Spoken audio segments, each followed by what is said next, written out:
ونعوذ بالله من شرور أنفسنا ومن سيئات أعمالنا. من يهده الله فلا مضل له ومن يضلله فلا هادي له، وأشهد أن لا إله إلا الله وحده لا شريك له، وأشهد أن محمدًا عبده ورسوله أرسله بالحق بين يدي الساعة بشيرا ونذيرا.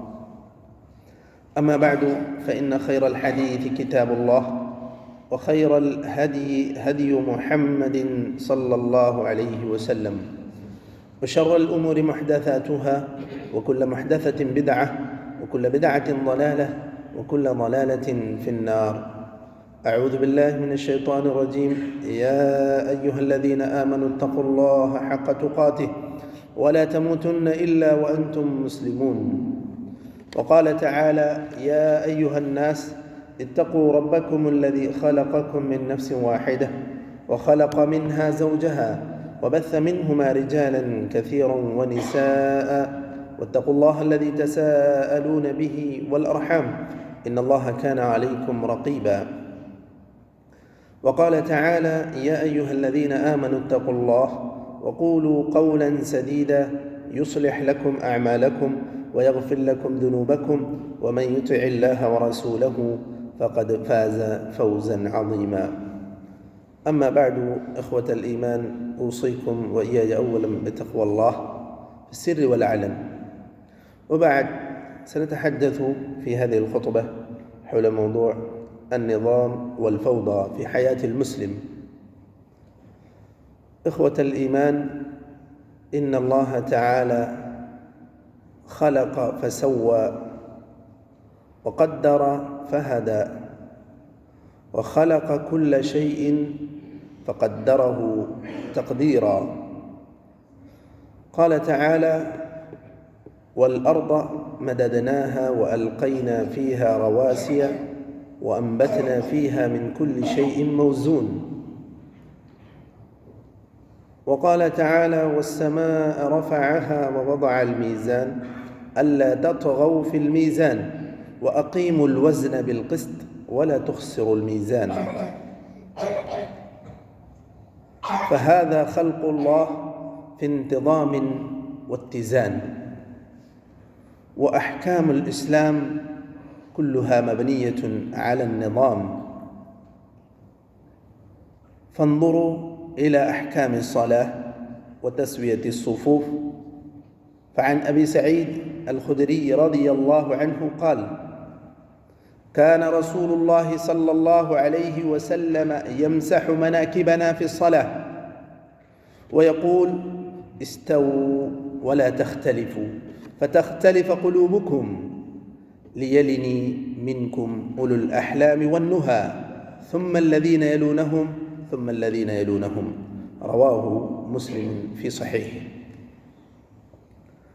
وإن النبي صلى الله عليه وسلم لما كان يسافر وينزل منزلا، كان الصحابة يتفرقون في الشعاب والأودية. فكما ورد عن أبي ثعلبة الخشني رضي الله عنه قال: كانوا إذا نزلوا منزلا تفرقوا في الشعاب والأودية، فقال النبي صلى الله عليه وسلم: إن تفرقكم في الشعاب والأودية إنما ذلك من الشيطان. فلم ينزل بعد ذلك منزلا إلا انضم بعضهم إلى بعض، حتى يقال: لو بسط عليهم ثوب لعمهم ذلك. هذا هو اتباع الصحابة لأوامر النبي صلى الله عليه وسلم. إخوة الإيمان، وأصحاب الأذواق السليمة هم قادرون على استجلاب النفوس وكسب القلوب. وأما من كان أمره فرطا، وأما من كان في حياته فوضى، فهو ثقيل على الناس. أقول قولي هذا وأستغفر الله لي ولكم ولسائر المسلمين، فاستغفروه إنه هو الغفور الرحيم.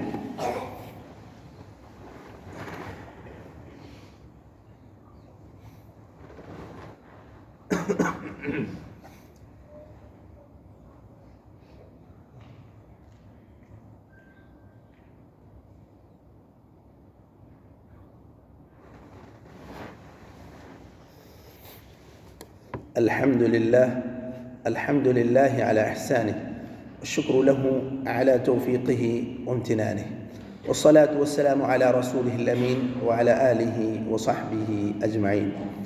أما بعد، إخوة الإيمان، قد ذكرنا بعض المظاهر في الأحكام في غاية النظام، وهناك أحكام أخرى من أحكام السلام وأحكام السفر، وقول النبي صلى الله عليه وسلم: إذا كنتم 3 في سفر فليؤمروا أحدهم.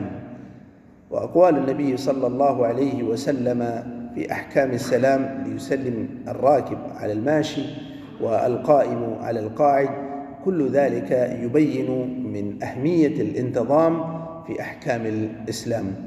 وأما من كان ثقيلا على الناس وكان حياته فوضى، فهو لا يحسن أن يستمع فيستفيد منك، ولا يحسن أن يتكلم فيفيدك. ويقول الإمام الشافعي رحمه الله: ما جلست إلى ثقيل إلا وجدت الجانب الذي فيه أنزل من الجانب الآخر. نسأل الله تعالى أن يجعلنا من الذين يستمعون القول فيتبعون أحسنه. اللهم أعز الإسلام والمسلمين، وأذل الشرك والمشركين، ودمر أعداء الدين، واجعل هذا البلد آمنا مطمئنا وسائر بلاد المسلمين. اللهم من أراد الإسلام والمسلمين بسوء فأشغله بنفسه، واجعل كيده في نحره يا قوي يا عزيز. اللهم انصر المجاهدين في سبيلك في كل مكان. اللهم انصر إخواننا المستضعفين في فلسطين. اللهم كن لهم ناصرا ومعينا يا ذا الجلال والإكرام. اللهم داوي جرحاهم، اللهم فك أسراهم. اللهم عليك بالأعداء اليهود الغاصبين المحتلين، فإنهم لا يعجزونك. اللهم خذهم أخذ عزيز مقتدر.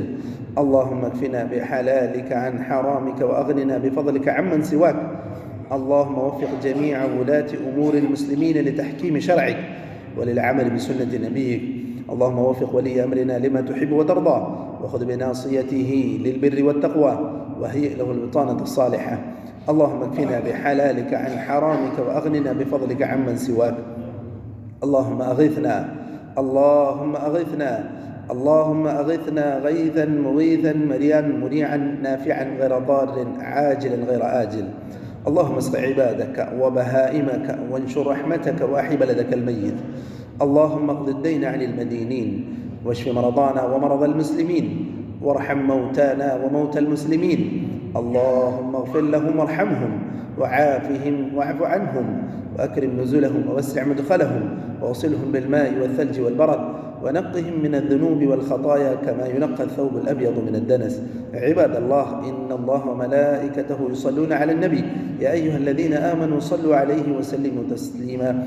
اللهم صل وسلم وبارك وأنعم على حبيبك محمد، وارض اللهم عن الخلفاء الراشدين أبي بكر وعمر وعثمان وعلي، وعن سائر صحابة نبيك أجمعين، وعنا معهم بعفوك وكرمك وجودك يا أكرم الأكرمين.